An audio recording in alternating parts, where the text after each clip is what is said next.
Bapak Ibu yang terkasih dalam Tuhan Yesus, selamat datang di Intimacy Worship.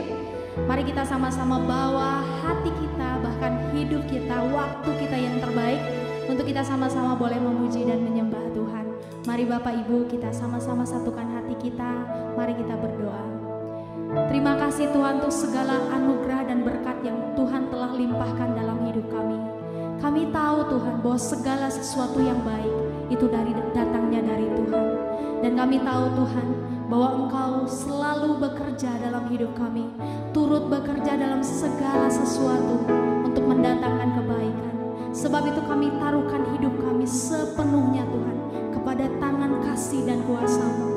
Apapun yang kami alami hari ini, ajar kami Tuhan untuk kami boleh mengenal Engkau lebih lagi dan lebih lagi Tuhan. Ajar kami untuk mengalami Engkau dalam setiap hari dalam kehidupan kami Tuhan, supaya betul-betul Tuhan kami boleh melihat kuasa-Mu, kasih-Mu itu boleh bekerja dalam hidup kami. Kami persiapkan hati kami untuk menyembah Engkau Tuhan. Biarlah pujian penyembahan kami boleh menyenangkan hati-Mu. Dalam nama Tuhan Yesus kami berdoa.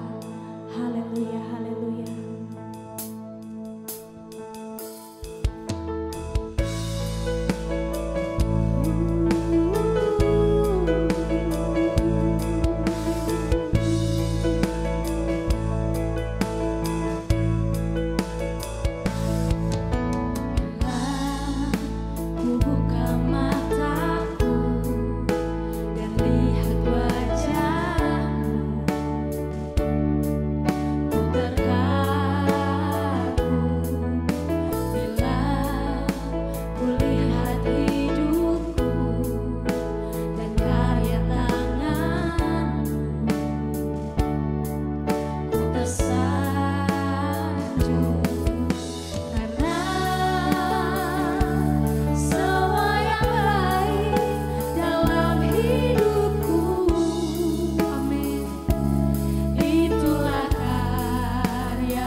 Kita berharga di mata Tuhan. Kami berharga di mata-Mu, sebab Kau jadikan kami biji mata-Mu. Terima kasih Tuhan.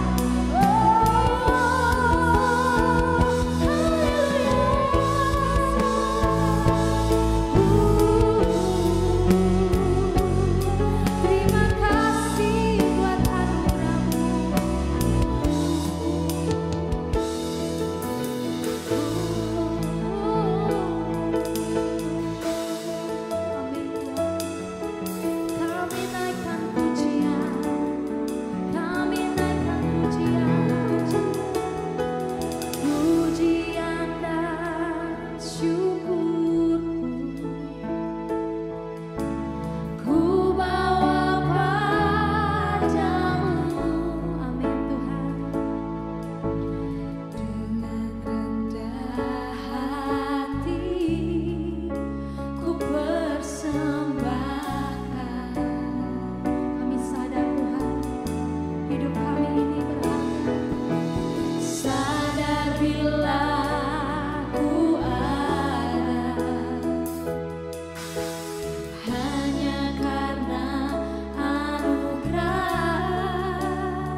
Pada suatu hari, Yonatan bin Saul berkata kepada bujang pembawa senjatanya, "Mari kita menyeberang ke dekat pasukan pengawal orang Filistin yang di sebelah sana."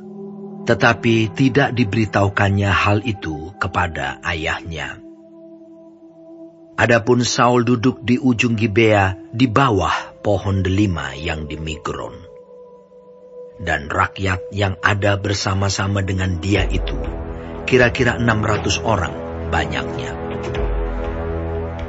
Ahia, anak Ahitub, saudara Ikabod, anak Pinehas, anak Eli, imam Tuhan di Silo. Dialah yang memakai baju efod pada waktu itu.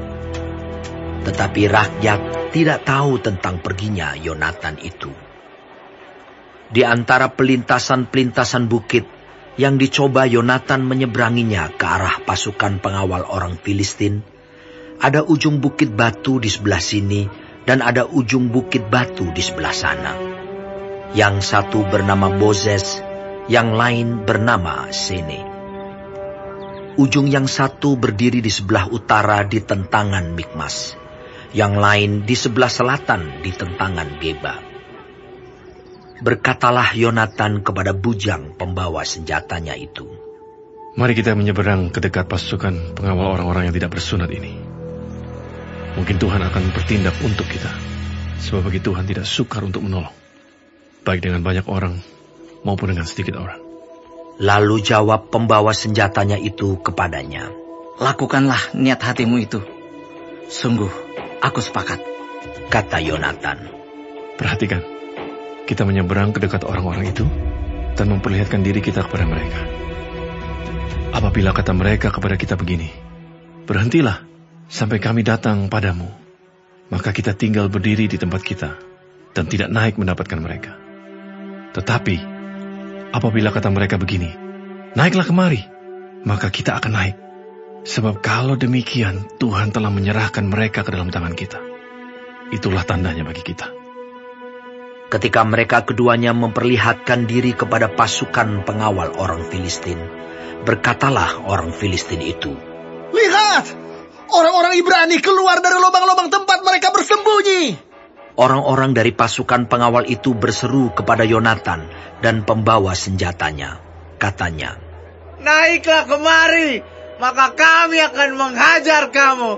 Lalu kata Yonatan kepada pembawa senjatanya, "Naiklah mengikuti aku, sebab Tuhan telah menyerahkan mereka ke dalam tangan orang Israel." Maka naiklah Yonatan merangkak ke atas dengan diikuti oleh pembawa senjatanya. Orang-orang itu tewas terparang oleh Yonatan, sedang pembawa senjatanya membunuh mereka dari belakangnya. Kekalahan yang pertama ini yang ditimbulkan Yonatan dan pembawa senjatanya itu besarnya kira-kira 20 orang dalam jarak kira-kira setengah alur dari sepembajakan ladang. Lalu timbullah kegentaran di perkemahan, di padang, dan di antara seluruh rakyat. Juga pasukan pengawal dan penjarah-penjarah itu gentar, dan bumi gemetar, sehingga menjadi kegentaran yang dari Allah. Ketika peninjau-peninjau Saul di Gibea Benyamin melihat hal itu, dan sesungguhnya orang ramai seperti ombak berjalan ke sana kemari, berkatalah Saul kepada tentara yang bersama-sama dengan dia itu, "Periksalah barisan, dan lihatlah siapa yang pergi daripada kita." Mereka memeriksa barisan, dan ternyata Yonatan dan pembawa senjatanya tidak ada. Lalu kata Saul kepada Ahia, "Bawalah baju efod kemari." Karena pada waktu itu dialah yang memakai baju efod di antara orang Israel. Tetapi sedang Saul berbicara kepada imam itu, maka kian lama kian bertambahlah keributan di perkemahan orang Filistin, sehingga Saul berkata pula kepada imam itu, "Biarlah." Kemudian berkumpullah Saul dan seluruh rakyat yang bersama-sama dengan dia itu. Dan ketika mereka sampai ke tempat pertempuran, tampaklah setiap orang menikam temannya dengan pedang. Suatu huru-hara yang sangat besar. Lagi pula orang-orang Ibrani yang telah lama tinggal pada orang Filistin dan yang telah ikut maju dalam tentara mereka. Mereka juga berbalik untuk bergabung dengan orang-orang Israel yang ada bersama-sama dengan Saul dan Yonatan. Bahkan ketika semua orang Israel yang telah bersembunyi di pegunungan Efraim mendengar bahwa orang Filistin telah lari, orang-orang itu pun bergabung dengan mereka dalam pertempuran. Demikianlah Tuhan menyelamatkan orang Israel pada hari itu. Pertempuran itu meluas sampai lewat Bet Awen. Ketika orang-orang Israel terdesak pada hari itu, Saul menyuruh rakyat mengucapkan kutuk. Katanya, "Terkutuklah orang yang memakan sesuatu sebelum matahari terbenam, dan sebelum aku membalas dendam terhadap musuhku." Sebab itu tidak ada seorang pun dari rakyat yang memakan sesuatu. Dan seluruh orang itu sampailah ke suatu hutan, dan di sana ada madu di tanah. Ketika rakyat sampai ke hutan itu, tampaklah ada di sana madu meleleh, tetapi tidak ada seorang pun yang mencedoknya ke mulutnya dengan tangan, sebab rakyat takut kepada sumpah itu. Tetapi Yonatan tidak mendengar bahwa ayahnya telah menyuruh rakyat bersumpah. Ia mengulurkan tongkat yang ada di tangannya dan mencelupkan ujungnya ke dalam sarang madu. Kemudian ia mencedoknya ke mulutnya dengan tangan, lalu matanya menjadi terang lagi. Dan seorang dari rakyat berbicara, katanya, "Ayahmu telah menyuruh rakyat bersumpah dengan bersungguh-sungguh. Katanya, terkutuklah orang yang memakan sesuatu pada hari ini, sebab itu rakyat letih lesu." Lalu kata Yonatan, "Ayahku mencelakakan negeri. Coba lihat bagaimana terangnya mataku setelah aku merasai sedikit dari madu ini. Apalagi jika sekiranya rakyat pada hari ini boleh makan dengan bebas dari jarahan musuhnya yang telah didapatnya. Tetapi sekarang tidaklah besar kekalahan di antara orang Filistin." Dan pada hari itu mereka memukul kalah orang Filistin dari Mikmas sampai ke Ayalon. Rakyat sudah sangat letih lesu. Sebab itu rakyat menyambar jarahan. Mereka mengambil kambing domba, lembu dan anak lembu, menyembelihnya begitu saja di atas tanah, dan memakannya dengan darahnya. Lalu diberitahukanlah kepada Saul demikian, "Lihat, rakyat berdosa terhadap Tuhan dengan memakannya dengan darahnya." Dan ia berkata, "Kamu berbuat khianat. Gulingkanlah sekarang juga sebuah batu besar kemari." Kata Saul pula, "Berserak-seraklah di antara rakyat dan katakan kepada mereka, setiap orang harus membawa lembunya atau dombanya kepadaku. Sembelihlah itu di sini, maka kamu boleh memakannya. Tetapi janganlah berdosa terhadap Tuhan dengan memakannya dengan darahnya." Lalu setiap orang dari seluruh rakyat membawa serta pada malam itu lembunya, dan mereka menyembelihnya di sana. Saul mendirikan mezbah bagi Tuhan. Inilah mezbah yang mula-mula sekali didirikannya bagi Tuhan. Lagi kata Saul, "Marilah kita pada malam ini mengejar orang Filistin dan menjarahi mereka sampai fajar menyingsing. Dan janganlah kita biarkan hidup seorang pun dari mereka." Jawab mereka itu, "Perbuatlah apa yang kau pandang baik." Tetapi imam berkata, "Marilah kita dahulu tampil menghadap Allah di sini."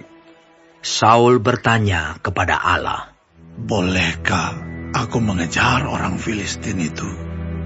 Akan kau serahkankah mereka ke dalam tangan orang Israel?" Tetapi pada hari itu ia tidak menjawab Saul. Lalu kata Saul, "Datanglah kemari, kamu segala pemuka rakyat. Berusahalah mengetahui apa sebab dosa ini terjadi pada hari ini. Sebab demi Tuhan yang hidup, yang menyelamatkan orang Israel, sekalipun itu disebabkan oleh Yonatan, anakku, maka ia pasti akan mati." Tetapi seorang pun dari seluruh rakyat tidak ada yang menjawabnya. Kemudian berkatalah ia kepada seluruh orang Israel, "Kamu berdiri di sebelah yang satu, dan aku serta anakku Yonatan akan berdiri di sebelah yang lain." Lalu jawab rakyat kepada Saul, "Perbuatlah apa yang kau pandang baik."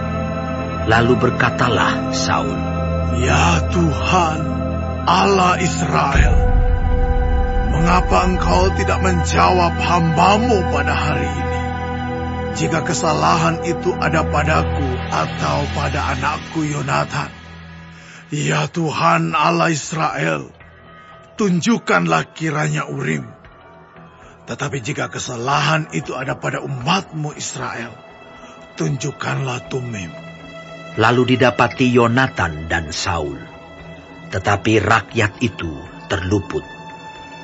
Kata Saul, "Buanglah undi antara aku dan anakku Yonatan." Lalu didapati Yonatan. Kata Saul kepada Yonatan, "Beritahukanlah kepadaku apa yang telah kau perbuat." Lalu Yonatan memberitahukan kepadanya.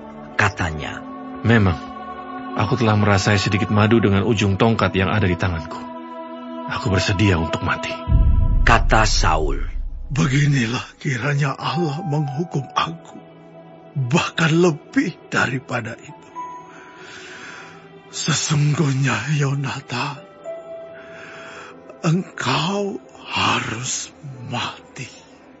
Tetapi rakyat berkata kepada Saul, "Masakan Yonatan harus mati?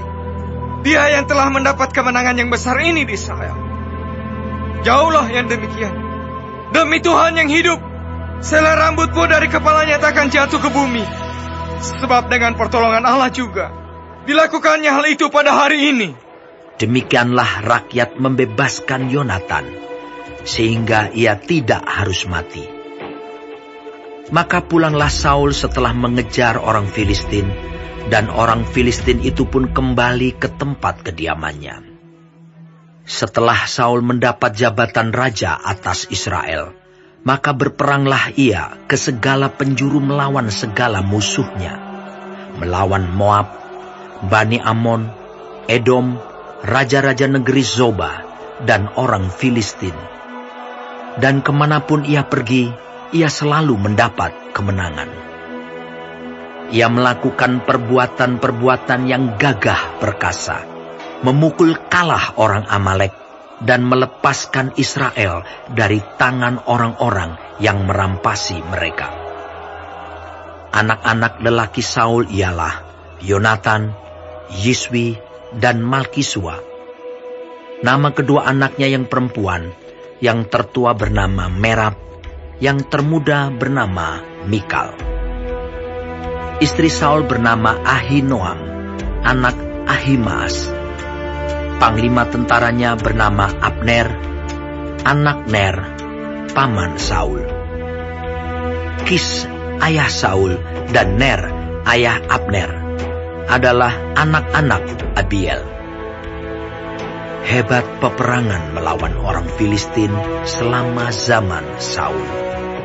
Dan semua pahlawan dan orang gagah perkasa yang dilihat Saul, dikumpulkannya kepadanya.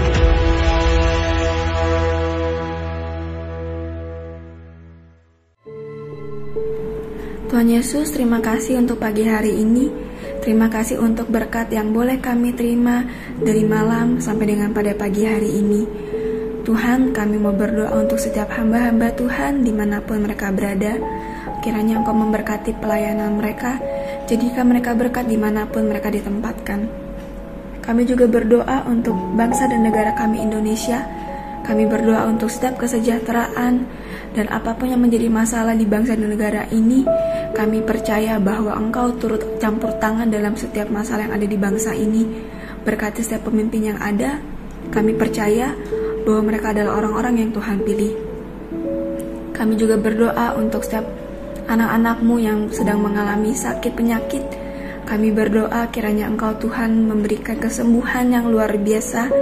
Biarlah mereka boleh menjadi kesaksian dalam kehidupan mereka, bahwa Engkau turut bekerja dalam setiap hidup mereka. Terima kasih Tuhan. Bapa kami yang di surga, dikuduskanlah namamu, datanglah kerajaan-Mu, jadilah kehendak-Mu di bumi seperti di surga. Berikanlah kami pada hari ini makanan kami yang secukupnya, dan ampunilah kami akan kesalahan kami, seperti kami juga mengampuni orang yang bersalah kepada kami.